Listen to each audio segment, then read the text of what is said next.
السلام عليكم ورحمة الله وبركاته. الحمد لله رب العالمين، والصلاة والسلام على سيد الأنبياء والمرسلين وعلى آله وأصحابه أجمعين. قال الله تعالى في القرآن العظيم والقرآن المجيد: أعوذ بالله من الشيطان الرجيم، بسم الله الرحمن الرحيم. إذ يتلقى المتلقيان عن اليمين وعن الشمال قعيد ما يلفظ من قول إلا لديه رقيب عتيد. صدق الله العظيم. قال نبينا محمد صلى الله عليه وسلم: من يضمن لي ما بين لحييه وما بين رجليه أضمن له الجنة. صدق رسول الله العظيم. அன்பிற்குரிய அல்லாஹ்வின் நல்லடியார்களே, இவ்வையகத்தை படைத்து இவ்வையகம் முழுவதும் ஆட்சி செய்யக்கூடிய எல்லாம் அல்ல அல்லாஹுக்கே மாபெரும் புகழனைத்தும்.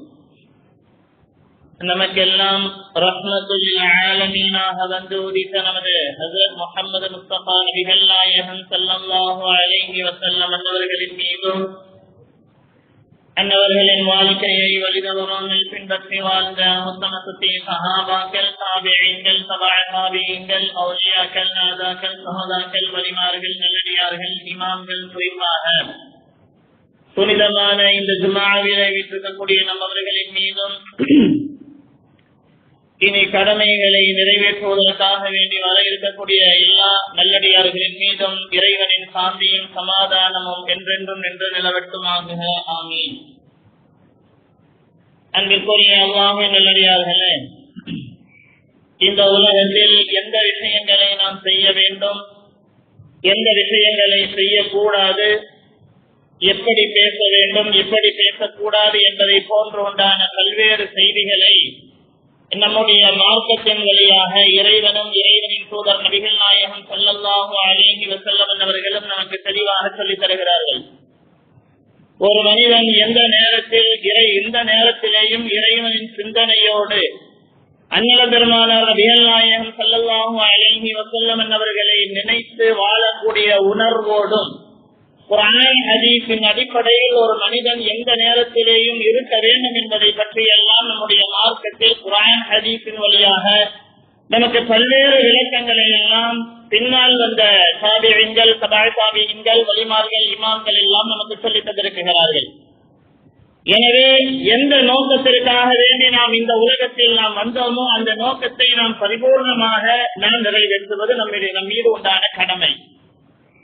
ஆனால் எந்த நோக்கத்திற்காக வேண்டி இந்த உலகத்தில் நாம் வாழ வேண்டுமோ அந்த நோக்கத்திற்கு மாற்றமாகத்தான் ஒவ்வொரு ஆண்களும் ஒவ்வொரு பெண்களும் நம்முடைய வாழ்க்கையை அமைத்துக் கொள்கிறோம் என்பது அனைவர்களும் ஒத்துக்கொள்ளாக வேண்டிய ஒரு உண்மையான செய்தி. காரணம், நமக்கு தெரியும், இந்த உலகத்தில் வாழக்கூடிய மனிதர்கள் அழிந்து போவார்கள், இந்த உலகத்தில் வாழக்கூடிய உலகம் அழிந்து போகும், இந்த உலகத்தில் இருக்கக்கூடிய எல்லா பொருள்களும் அழிந்து போகும். நமக்கு தெரிந்து கொண்டே அழியக்கூடிய பொருளை நாம் நேசிக்கிறோம், அழியக்கூடிய பணவான இந்த உலகத்தை நாம் பிரியப்படுகிறோம். ஆனால் அழியாத ஒரு உலகம், கண்ணால் பார்க்கப்படாத ஒரு உலகம், நாளை அங்குதான் போய் நம்முடைய வாழ்க்கையை அமைத்துக் கொள்கிறோம் என்று இருக்கக்கூடிய ஒரு அற்புதமான ஒரு மறுமையை அல்லாஹ் நமக்கு தந்திருக்கிறார். அந்த மறுமையினுடைய சிந்தனை நமக்கு யாருக்குமே கிடையாது என்பதை இந்த உலகத்தினுடைய வாழ்க்கை, இந்த உலகத்துல நம்ம உலகத்தை பற்றி பேசுவதிலேயும் அரட்டை அடிப்பதிலேயும் நம்முடைய வாழ்க்கையை நாம் செலவழிக்கிறோம் என்பதை நாம் உணர்ந்து அதன்படி நம்முடைய வாழ்க்கையை எப்படி அமைக்கணுமோ அந்த வாழ்க்கையை நம்ம அப்படி அமைத்துக் கொள்ள வேண்டும். பயனுள்ள வாழ்க்கை நமக்கு அமைய வேண்டுமானால் தேவையில்லாத வீண் பேச்சுக்கள், தேவையில்லாத வார்த்தைகளை நாம் விட வேண்டும். நீ நேராக இருந்தால் நாங்களும் நேராக இருப்போம், நீ வளைந்தால் நாங்களும் வளைவோம் என்று சொன்னால் நம்முடைய நாவ நாவை நாம் பாதுகாக்க வேண்டும். நம்முடைய நாடுகளிலிருந்து வரக்கூடிய வார்த்தைகளை எந்த வார்த்தைகள் நாம் பேச வேண்டும் என்பதில் நாம் கவனமாக இருக்க வேண்டும். சாதாரணமானதல்ல இந்த நாவு. நாம் என்ன பேசுகிறோம், எப்படி பேசுகிறோம் என்பதை எல்லாம் நல்லா கவனிக்கணும். காரணம் என்னன்னா, ஒரு தெருவில் ஒரு திண்ணை கிடைத்து விட்டால், ஒரு 4 பேர் உட்கார்ற மாதிரி ஒரு இடம் கிடைச்சிருச்சுன்னா, அந்த இடத்துல தேவையில்லாத வார்த்தைகள், அதற்கு பின்னால் பல கடமைகளை எல்லாம் சுண்ணத்துகளை எல்லாம் நாம அதை கண்டுகொள்ளாமல் காதுல பாங்கு சொல்றது விழுகுது, இங்க தொழுக வைக்கக்கூடிய பேசக்கூடிய வார்த்தைகள் ரோட்ல கேட்குது, எல்லாம் தெரிந்து நமக்கு ரோட்ல அமர்ந்து கொண்டு தேவையில்லாத வீண் பேச்சுக்களை நாம் பேசுகிறோமே, நாளை மறுமையில் அல்லாஹ்வுக்கு முன்னால் அல்லாஹ் நம்மிடத்துல கேட்டா நாம் என்ன பதில் சொல்லுவோம்? இப்போ நான் கேட்டா இதோ நாளைக்கு வந்துடுறேன், நாளையிலிருந்து என்னுடைய தொழுகையை, நாளையிலிருந்து என்னுடைய கடமைகளை எல்லாம் நான் நிறைவேற்றுவதற்கு என்னை நான் தயார்படுத்திக் கொள்கிறேன் என்பதாக நம்ம சொல்லலாம். ஆனால் நாளைக்கு அல்லாஹுக்கு முன்னால இப்படி எல்லாம் சொல்லும் போது ஏன் இப்படி இருந்த அப்படின்னு அல்லாஹ் கேட்டா, இதோ நான் போய் இனிமேல் சொல்லுகிறேன் அப்படின்னு அந்த அல்லாஹ்ட்ட சொல்ல முடியுமா? நம்முடைய வாழ்க்கையை அந்த இடத்துல அதுதான் கடைசி வாழ்க்கை, கடைசி வாழ்க்கை அதுதான். அப்படி இருந்தோம் பள்ளியில அவ்வளவு நல்ல விஷயங்கள் எல்லாம் செய்வதற்காக வார்த்தைகள் எல்லாம் பயான் நிகழ்ச்சிகள், வாங்கனுடைய சப்தங்கள், கொள்கையினுடைய சப்தங்கள் எல்லாம் வெளியே கேட்கும் போது தேவையில்லாத வீண் பேச்சுக்கள் பேசிக்கொண்டு நம்முடைய நாவுகளை நாம் எப்படி பயன்படுத்துகிறோம் என்பதை நாம் உணர்ந்து கொள்ள வேண்டும். மனிதனை விட பலம் வாய்ந்த சக்தி வாய்ந்த அல்லாஹ் எத்தனையோ படைப்புகளை எல்லாம் படைத்திருக்கிறார். நம்மை விட சிங்கத்திற்கும் யானைக்கும் எல்லாம் பலம் அதிகம். ஆனால் அந்த படைப்புகளை விட மனித படைப்பை அல்லாஹ் சிறந்த படைப்பாக அல்லாஹ் ஏற்படுத்தி வைத்திருக்கிறார். எதற்கு தெரியுமா? அல்லாஹ் நம்முடைய நாவிலே அல்லாஹ் அதற்கும் நாவு உண்டுதான், நமக்கும் நாவு உண்டு. ஆனால் பேசும் சக்தியை அல்லாஹ் நமக்கு மட்டும்தான் வழங்கி இருக்கிறார். பேசும் சக்தியை அல்லாஹ் மனித சமுதாயத்திற்கு வழங்கியிருக்கக்கூடிய காரணத்தால் அல்லாஹ் நம்மை ஒரு சிறந்த படைப்பாக அல்லாஹ் நம்மை படைத்து வைத்திருக்கிறார். எனவே ஈருலகத்திலேயும், இந்த உலகத்தில் மட்டுமல்ல ஈருலகிலேயும், உலகிலேயும் நாளை மறு உலகிலேயும் நம்ம நல்லவனா கெட்டவனா என்பதை தீர்மானிக்க வேண்டுமானால் இந்த நாவுதான் தீர்மானிக்கும். நாம் பேசக்கூடிய வார்த்தை நல்ல வார்த்தையாக இருந்தால் நீ நல்லவன் என்பதும், நீ பேசக்கூடிய வார்த்தை தீய வார்த்தையாக வீண் பேச்சாக அல்லாஹ்வுக்கு மாற்றமாக ரசூலுக்கு மாற்றமாக இருக்குமேயானால் நீ கெட்டவன் என்பதை நீ அந்த நாவு தீர்மானிக்கும். அல்லாஹ் குர்ஆனிலே சொல்லுகிறான், இது யதலக்கல் முத்தலக்கியான் அனில் யமீனி வஅனில் ஷிமாலி கரீர். வலதுபுறத்திலேயும் இடதுபுறத்திலேயும் நாம் என்ன பேசுகிறோமோ மா யல்ஃபிது மின் கௌலின் இல்லா லதைஹி ரகீபுன் அதீத், நாம் பேசக்கூடிய பேச்சை எழுதுவதற்காக வலதுபுறத்திலேயும் இடதுபுறத்திலேயும் அல்லாஹ் 2 வானவர்களை அல்லாஹ் வைத்திருக்கிறார். நம்முடைய கண்களுக்கு தெரியாது. நாம நல்லதை பேசினால் வலது பக்கத்தில் இருக்கக்கூடியவர்கள் எழுதுகிறார்கள், கெட்டதை நாம் செய்தால், கெட்டதை பேசினால் கெட்ட இந்த இடது பக்கத்தில் இருக்கக்கூடிய வானவர் எழுதுகிறார். எனவே ஒரு மனிதன் நாவை பாதுகாக்காதவரை ஈமானினுடைய அந்தரங்கத்தை அடைய முடியாது என்பதாக நபிகள் நாயகம் ஸல்லல்லாஹு அலைஹி வஸல்லம் அவர்களிடம் ஒரு சஹாபி உக்பத் இப்னு ஆமிர் ரலியல்லாஹு அன்ஹு அவர்கள் கேட்கிறார்கள், யாரசூல் அல்லாஹ்வின் தூதரே, வெற்றி அடைவதற்கு என்ன வழி? இந்த உலகத்துல நாம வெற்றி அடையணும்னா நான் என்ன செய்யணும் அப்படின்னு கேட்கிறார். உடனே நபிகள் நாயகம் அவர்கள் சொன்னார்கள்,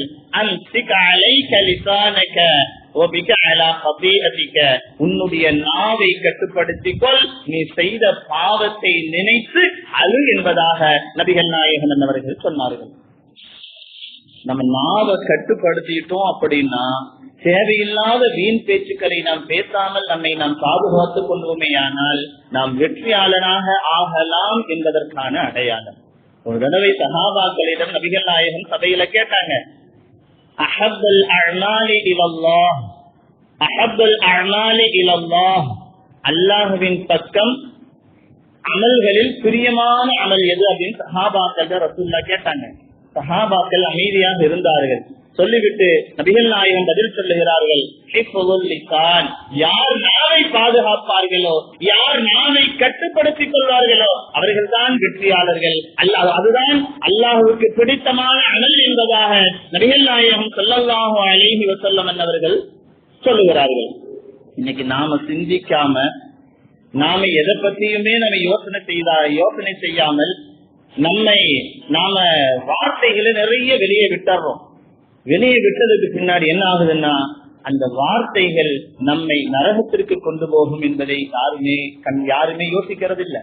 எனவே நம்முடைய நிறைய மனிதர்களிடம் புறம் பேசுவது, கோல் சொல்வது, அவதூறு சொல்வது, இட்டு கட்டுவது, இப்படி எல்லாம் நிறைய கெட்ட குணங்களை நம்முடைய அந்த நப்சு, அந்த உள்ளத்துல ஒரு ஆன்மா, அதுல இத்தனை வெற்றங்களை நாம் உள்ளடக்கி கொண்டு நாம் இந்த உலகத்துல நாம் செயல்படுவோமேயானால் நாம் எந்த இடத்தை நோக்கி நாம் செல்வோம் என்பதை நாம கவனிக்கணும். ஏதோ உலகத்துல இருந்தோம், வாழ்ந்துட்டு போயிருவோம் அப்படிங்கிற அந்த எண்ணத்துல இன்னும் எத்தனை நாளைக்கு நாம வாழ போகிறோம்.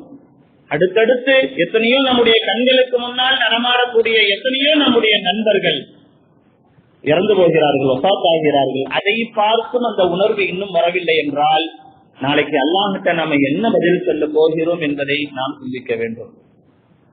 எனவே அதிகமான நபிகள் அல்லாஹு தஆலாவுக்கு ஒரு மனிதனிடத்திலிருந்து அல்லாஹ் 3 விஷயங்களை அல்லாஹ் வெறுக்குகிறார். 3 விஷயம் கட்டாயமா ஒரு மனிதனிட்ட இருக்கவே கூடாது. ஒண்ணு, அதிகமான கேள்விகளை கேட்பது, தேவையில்லாமல் கேள்விகளை கேட்பது, இதை அல்லாஹ் வெறுக்குகிறார். இரண்டாவதாக, தன்னிடத்துல பணம் இருக்கு என்பதற்காக, பொருளாதாரம் இருக்குகிறது என்பதற்காக செலவுகள் செய்து அந்த பொருட்களை எல்லாம் போய் குப்பையில கொட்டி வீண் விரயம் செய்வதை அல்லாஹ் வெறுக்குகிறார். மூன்றாவதாக, தேவையில்லாமல் பேசுவதை அல்லாஹ் வெறுக்குகிறார். இந்த 3 விஷயத்தை விட்டும் அல்லாஹ் நம்மை பாதுகாப்பானாக. காரணம், அதிகமான செலவுகள் பாவங்களை நம்முடைய உள்ளத்தில் கொண்டு வந்து சேர்க்கும்.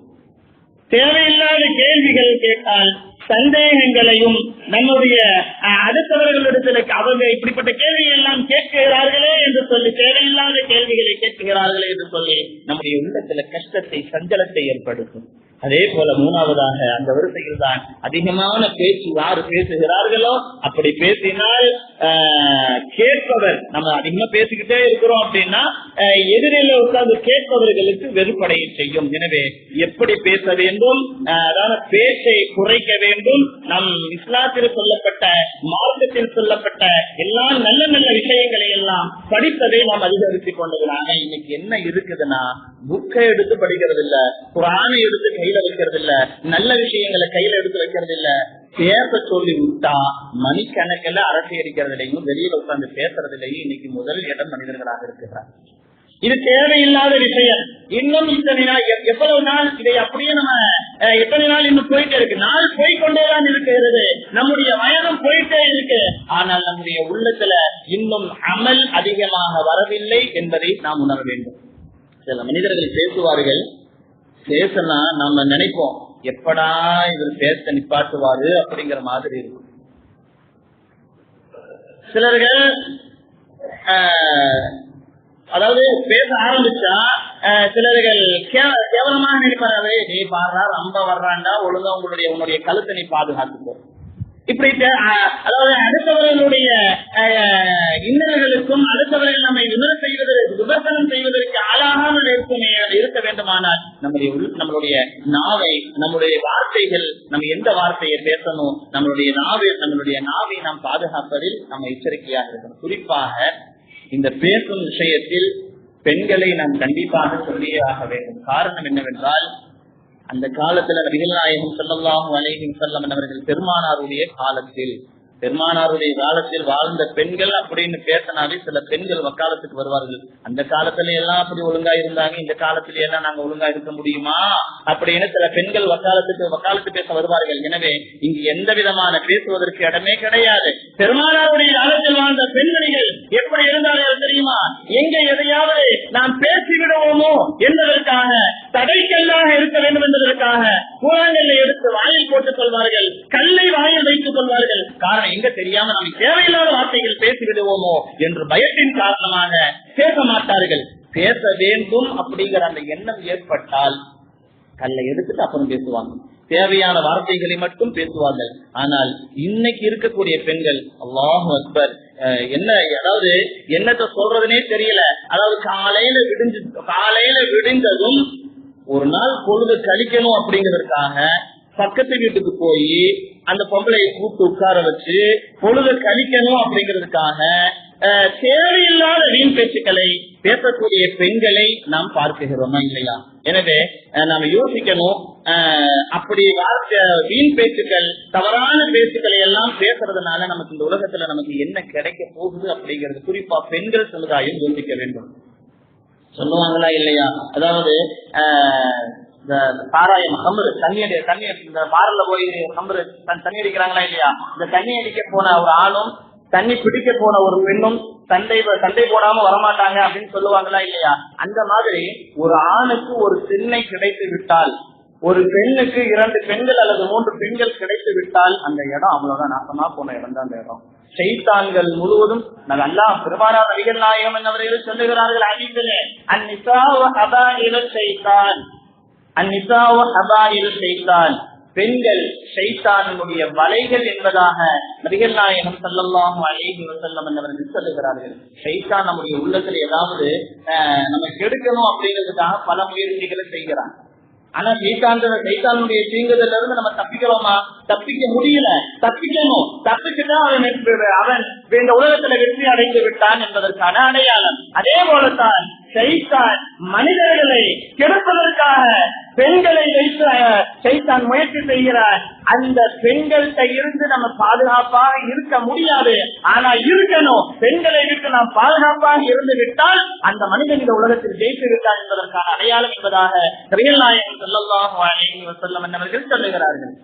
எனவே சில பெண்கள் மார்க்கம் சம்பந்தமான, அறிவு சம்பந்தமான, கல்வி சம்பந்தமான, மருத்துவம் சம்பந்தமான இப்படி நல்ல விஷயங்களை பேசுறதுக்கு நேரம் இல்லை. ஆனா ஒரு பொம்பளையோட உட்கார்ந்து பேசுறீ அப்படின்னு சொல்லிட்டா மணிக்கணக்கில் எவ்வளவு நேரம் முடியுமோ அவ்வளவு நேரம் பேசக்கூடிய பெண்களை நாம் பல இடங்களிலே நாம் பார்க்கிறோம். எனவே அதுவும் சொல்ல போனால் 2 பெண்கள் உட்கார்ந்துட்டாங்கன்னு சொன்னா ஒருத்தி கேப்பா, இந்தாடி பக்கத்து வீட்டு ஆயிஷாவினுடைய புருஷனை எங்க காணோமே, பக்கத்து வீட்டினுடைய அந்த பொம்பளையினுடைய புருஷனை பத்தி நீ எதுக்கு பேசுற? இப்படி பல இடங்களில அடுத்த வீட்டு ஆண்களை, அடுத்த வீட்டு பெண்களை பற்றி பேசுவதற்கு பெண்களே உங்களுக்கு என்ன உரிமை, உங்களுக்கு என்ன அதிகாரம் இருக்குகிறது என்பதை அல்லாஹ் மார்க்கத்துல, அதாவது பர்தா சம்பந்தமாக பெண்கள் தங்களுடைய உறுப்புகளை எல்லாம் எப்படி மறைக்க வேண்டும் என்று பர்தா சம்பந்தமாக அல்லாஹ் ரசூல் நமக்கு சொல்லி தந்திருக்கிறார்களோ அந்த முறை பெண்கள் இடத்துல கிடையாது. அதே போல நாவை நாம் எப்படி கட்டுப்படுத்த வேண்டுமோ, பெண்கள் எப்படி பேசக்கூடாதோ அதை அந்த விஷயம் நம்முடைய வாழ்க்கையில, பெண்களுடைய வாழ்க்கையில வரல அப்படின்னா நாளைக்கு மறு உலகம் என்று ஒன்று உண்டா இல்லையா? அந்த மறு உலகத்துல நீங்க போய் அல்லாஹ்வுக்கு முன்னால் நின்று அல்லாஹ் கேள்விகள் கேட்கும் போது நீங்கள் அல்லாஹ்விடத்தில் என்ன பதில் சொல்லுவீர்கள் என்பதை நன்று ஆழமாக நீங்கள் கவனிக்க வேண்டும். எனவே நல்ல விஷயங்களை பெண்களாக, குறிப்பாக பெண்கள் நல்ல விஷயங்களை படிப்பதற்கு முயற்சி செய்ய வேண்டும். நரகத்திற்கு அதிகமாக, அதாவது நரகத்திற்கு அவர்களிடம் சஹாபிகள் கேட்டார்கள், அதாவது நரகத்திற்கு கூட்டிட்டு போகக்கூடிய செயல் எது அப்படின்னா, யார் ஒரு மனிதன், ஆண்களாக இருந்தாலும் சரி பெண்களாக இருந்தாலும் சரி, தேவையில்லாத பேச்சுக்களை யார் பேசுகிறார்களோ அப்படி பேசினால் அவர்கள் அந்த வார்த்தை, அந்த நாவிலிருந்து வரக்கூடிய அந்த வார்த்தை அந்த ஆணையும் பெண்ணையும் நரகத்திற்கு கூட்டிட்டு போகும். அதே நேரத்தில் தன்னுடைய நாவை கட்டுப்படுத்திக் கொண்டு இஸ்லாமிய முறைப்படி ஒரு ஆண் ஒரு பெண் தன்னுடைய வாழ்க்கையை அமைத்துக் கொள்வார்களே, ஆனால் அவர் அமைதியாக இருந்த காரணத்தால் அந்த அமைதி உன்னை சுவனத்திற்கு கூட்டிட்டு போகும் என்பதாக சொன்ன ஹதீசுகள் எல்லாம் இருக்கிறது. அப்படி இருக்கும்போது இந்த பெண்கள் எப்படி நடந்து கொள்கிறார்கள் என்பதை நாம் கண்கூடாக நாம் பார்க்கிறோம். மனிதர்களே, நாம சிந்திக்க வேண்டும். ஒரு எஜமானன் தன்னுடைய பணியாளர்கிட்ட, ஒரு அரசர் தன்னுடைய பணியாளர்கிட்ட கூப்பிட்டு ஒரு ஆட்டை அறுத்து அந்த ஆட்டுல மிக நல்ல உறுப்பு ஏதோ அந்த உறுப்பை சமைச்சு கொண்டு வா அப்படின்னு சொல்றாரு. பணியாளர் சரின்னு கேட்டுட்டு போய் ஒரு ஆட்டை பிடிச்சார். ஒரு ஆட்டை பிடித்து அறுத்தார். ஆட்டினுடைய நாக்கை எடுத்து சமைச்சு கொண்டு வந்து கொடுத்தார். எஜமான் சாப்பிட்டார். மீண்டும் சொன்னார், மீண்டும் ஒரு ஆட்டை பிடித்து ஆட்டுல எது மிக மோசமான உறுப்போ அந்த உறுப்பை சமைச்சு கொண்டு வா அப்படின்னு எஜமான் சொன்னார். சரின்னு சொல்லி போய் பணியாளர் 2வது முறையா ஆட்டை பிடிச்சாரு, அறுத்தாரு. 2வது முறையும் இந்த நாக்கையே சமைச்சு கொண்டு வந்து கொடுக்கிறாரு. அரசருக்கு கோபம். என்னப்பா இது? பயங்கர கோபத்துல கேட்கிறாரு.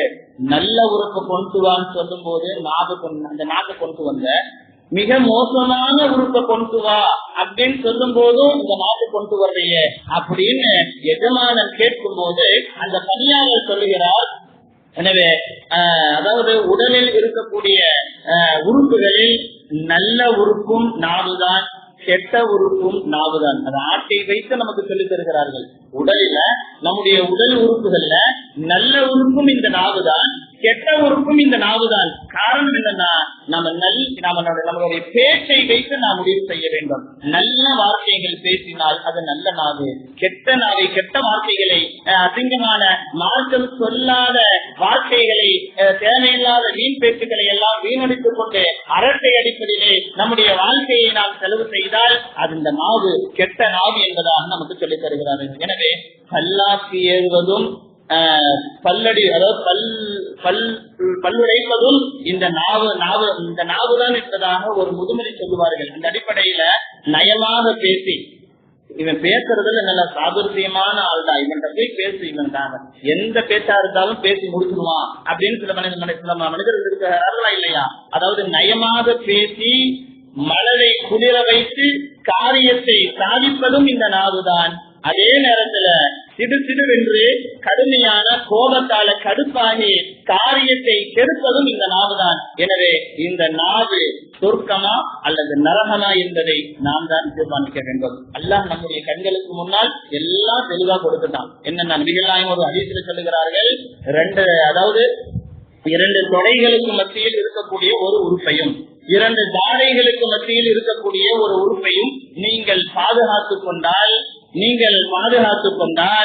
நீங்கள் சுவனத்திற்கு போவதற்கு நான் பொறுப்பேற்றுக் கொள்கிறேன் என்பதாக நபிகள் நாயகம் ஸல்லல்லாஹு அலைஹி வஸல்லம் அவர்கள் நமக்கு சொல்லித் தந்திருக்கிறார்கள். எனவே அந்த அடிப்படையில் நம்முடைய நாவை நாம கட்டுப்படுத்த வேண்டும். நம்முடைய நாம் சுவனமா? அல்லாஹ் நமக்கு எல்லா விஷயத்தையும் தெளிவா கொடுத்துட்டான். இதுதான் ஹலால், இது ஹராம், இது இந்த விஷயத்தை செய்யணும், இந்த விஷயத்தை செய்யக்கூடாது, இதை பேசணும், இதை பேசக்கூடாதுன்னா எல்லாம் தெளிவா கொடுத்துட்டான். ஏற்று நடப்பது மட்டும்தான் நம்முடைய வேலை. இந்த உலகத்தில் நாவால் கெட்டு போனவர்களும் உண்டு, அதே நாவால் உயர்ந்தவர்களும் உண்டு. எனவே நம்முடைய நாவை முறைப்படி பயன்படுத்துவோமேயானால் அல்லாஹ் ரசூலுக்கு பிடித்தமானவர்களாக நாளை சொர்க்கத்திற்கு செல்லக்கூடிய நன்மக்களாக நாம் ஏற்படுவோம் என்பதில் எந்த விதமான சந்தேகமும் இல்லை. எனவே இந்த உலகத்தில் வாழும் போது தேவையில்லாத வீண் பேச்சுக்கள் பேசுவதை, புறம் பேசுவதை, கோல் சொல்வதை, அவதூறு சொல்வதை, இட்டு கட்டுவதை, இவைகளை எல்லாம் நாம் தவிர்த்து நம்முடைய வாழ்க்கையை நாம் பாதுகாக்கக்கூடிய நன்மக்களாக அல்லாஹ் தஆலா இந்த அகில சமுதாயத்தில் வாழக்கூடிய இஸ்லாமிய ஆண்கள், பெண்கள் அனைவர்களுக்கும் அந்த நல்ல நசீபை அல்லாஹ் நம் அனைவர்களுக்கும் ஏற்படுத்தி வைப்பானாக. வா ஆகிரு தஅவானா அல்ஹம்துலில்லாஹி ரப்பில் ஆலமீன்.